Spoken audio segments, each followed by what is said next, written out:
السلام علیکم ناظرین، ویلکم کرتا ہوں آپ کو اسکرین مسالہ میں۔ ناظرین، آج ہم بات کریں گے ڈرامہ سیریل معصوم کی۔ ناظرین، ڈرامہ سیریل معصوم کی گزری ہوئی قسط میں ہم نے دیکھا کہ نیلی کو اس کے باس یعنی وجدان صاحب اپنے بیٹے کی کیئر ٹیکر کی جاب آفر کرتے ہیں، جس کے لیے وہ اسے منہ مانگی تنخواہ دینے کو بھی تیار ہیں۔ نیلی جب وجدان صاحب کے ساتھ گھر آتی ہے تو دلشاد فیصل آبادی اسے دیکھ کر بہت ہی زیادہ جیلس ہو جاتا ہے۔ نیلی جب دلشاد کے پاس آتی ہے تو دلشاد جلی کٹی باتیں کرتا ہے، جس سے نیلی کو بہت دکھ ہوتا ہے، اور پھر نیلی اور دلشاد فیصل آبادی کے درمیان تخت کلامی ہوتی ہے۔ دلشاد فیصل آبادی نیلی کو گرگٹ ہونے کا طعنہ دیتا ہے، جس پر نیلی ایک پائپ کے ٹکڑے سے اس کی بہت خوب اچھے قسم کی پٹائی لگاتی ہے اور اس سے ناراض ہو جاتی ہے۔ یہ ساری سچویشن دیکھ کر نیلی کی چھوٹی بہن، جو کہ فنکار کی بہن ہے، تھوڑا فن کا مظاہرہ کرتی ہے، نیلی کے پاس جاتی ہے اور اسے کہتی ہے دلشاد تو پریشان تھا، وہ سارا دن مزدوری کرتا ہے اور جو مزدوری کے پیسے ہوتے ہیں ان سے میرے لیے کھانا لے کر آتا ہے، لیکن آج اس کے مزدوری کے پیسے چوری ہو گئے، جس وجہ سے وہ ڈسٹرب ہے اور تم سے اس نے بدتمیزی کر لی، میں اس کی طرف سے معافی مانگتی ہوں۔ نیلی اسے معاف کر کے دلشاد فیصل آبادی کی طرف جاتی ہے، لیکن دلشاد فیصل آبادی تو کچھ اور ہی سوچ رہا ہے۔ وہ یہ سوچ رہا ہے کہ نیلی تو کہیں اس کے پیار میں گرفتار ہو گئی ہے، اور اسے جو وجدان صاحب سے دلشاد فیصل آبادی کو جلن ہوئی ہے اس کا احساس ہو گیا ہے، نیلی اس کی معافی کے لیے آئی ہے۔ در حقیقت نیلی تو اس بات کے لیے آئی ہوتی ہے کہ انہیں رات کا کھانا نہیں ملا، وہ اپنے باپ کو منا کے ان کے لیے کھانا لے کر آئے گی، لیکن جب وہ اپنے باپ کو منانے کی بات کرتی ہے تو دلشاد فیصل آبادی یہ سمجھتا ہے کہ کہیں وہ شادی کے لیے اپنے باپ کو منانے کی کوشش کر رہی ہے،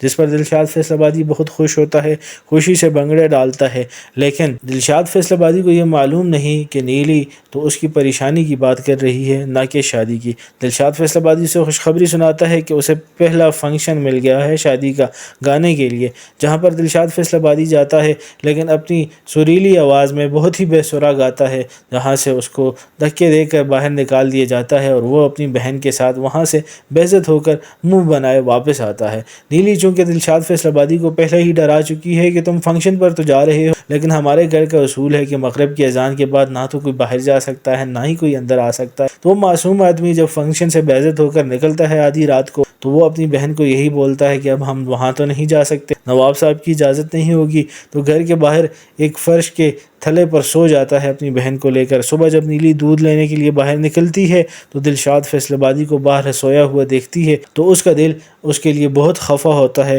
اور وہ بہت پریشان ہوتی ہے، مگر کچھ کہے بغیر واپس آ جاتی ہے اپنے گھر۔ ادھر نواب صاحب اسے یہ کہتے ہیں کہ میں زمینوں کے مسئلے کے سلسلے میں حیدرآباد جانا چاہتا ہوں، لیکن میں نے تمہیں کہا تھا کہ ان میراثیوں کو 2 دن کے اندر اندر گھر سے باہر کر دینا، لیکن مجھے یہ لگتا ہے کہ تم نے نہ تو انہیں نکالنے کی کوشش کی ہے بلکہ الٹا اس گھر والے ان کو اپنانے کی کوشش کر رہے ہیں، جس پر نیلی بہت حیران ہو جاتی ہے اور خوفزدہ ہو جاتی ہے کہ کیسے نواب صاحب کو ساری بات کا پتہ چل، کہیں نواب صاحب کو اس کی اور دلشاد کی فیلنگز کا تو پتہ نہیں چل گیا۔ لیکن پھر نواب صاحب کہتے ہیں میں تمہاری ماں کی بات کر رہا ہوں، وہ تو دلشاد فیصل آبادی کو اپنا بیٹا بنا نواب صاحب نیلی کو یہ ٹاسک دے کے جاتے ہیں کہ میں جب حیدرآباد سے واپس آؤں تو یہ میراثی مجھے اپنے گھر میں نہیں چاہیے۔ اب ایک طرف تو نیلی کی دل لگی ہے دلشاد کے ساتھ، وہ اسے تنگ کرتی ہے، اس سے مذاق کرتی ہے، دراصل دلشاد اس کے لیے ایک انٹرٹینمنٹ کا ذریعہ بن چکا ہے۔ دوسری طرف اب نواب صاحب اسے یہ حکم دے چکے ہیں کہ انہیں گھر سے نکال،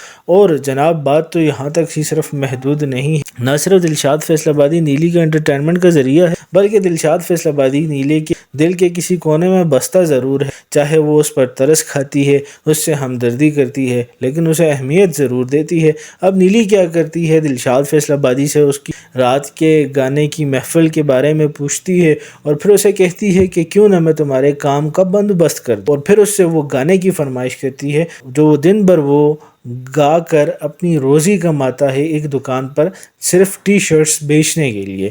دلشاد فیصل آبادی جو کہ ایک انتہائی سادہ انسان ہے، گانا بھی سناتا ہے نیلی کو اور اس کے بتائے ہوئے کام پر جانے کے لیے رضامند بھی ہو جاتا ہے۔ وہ جاتا ہے ایک فنکشن میں اور نیلی یہی فرمائش کرتی ہے کہ دلشاد فیصل آبادی جو کہ کراچی کی تنگ گلیوں کے مشہور سنگر ہیں ہمیں گانا سنائیں گے، اور دلشاد فیصل آبادی وہاں ٹی شرٹس بیچنے والا گانا سناتا ہے جس پر لوگ خوب ہنستے ہیں اور بہت زبردست مذاق بنتا ہے دلشاد فیصل آبادی کا، جس پر دلشاد ناراض ہو کر گھر آ جاتا ہے اور اپنی بہن سے کہتا ہے تیاری کرو، اب ہم نے یہاں نہیں رہنا، اب ہم یہاں سے جا رہے ہیں۔ دراصل دراصل وہ نیلی کی کروائی ہوئی بے عزتی اپنے دل پر لے چکا ہے، لیکن نیلی جہاں وہ اپنے باپ کا دیا ہوا حکم پورا کر چکی ہے، لیکن کہیں اس کے دل میں ہمدردی پھر جاگ گئی ہے۔ اب وہ پھر آتی ہے دلشاد فیصل آبادی کے پاس اور کوشش کرتی ہے کہ وہ ناراض ہو کر نہ جائے، لیکن اس کوشش کرنے کا کوئی فائدہ تو ہے نہیں، کیونکہ نواب صاحب کے آنے سے پہلے اس نے دلشاد فیصل آبادی کو گھر سے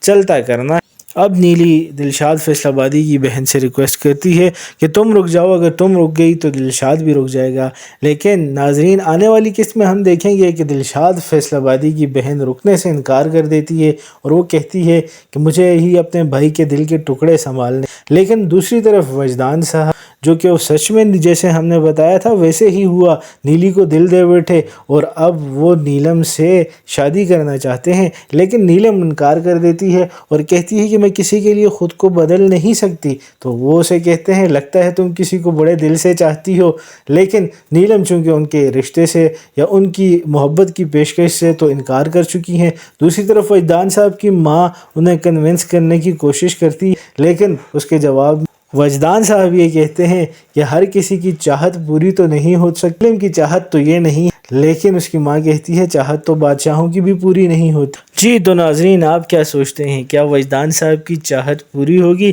کیونکہ وجدان صاحب تو اپنی ماں کو کہتے ہیں نیلم میری چاہت نہیں بلکہ میری زندگی، اتنے شارٹ سے ٹائم میں وہ ان کی زندگی بھی بن، بڑے تیز جا رہے ہیں وجدان صاحب۔ کمنٹ کر کے ضرور بتائیے گا کیا نیلی وجدان صاحب کی سچ میں زندگی بن جائے گی یا ناممکن؟ اور ناظرین اگر آج کا ریویو آپ کو پسند آئے تو مہربانی کر کے میرا چینل ضرور سبسکرائب کیجیے گا۔ بہت شکریہ۔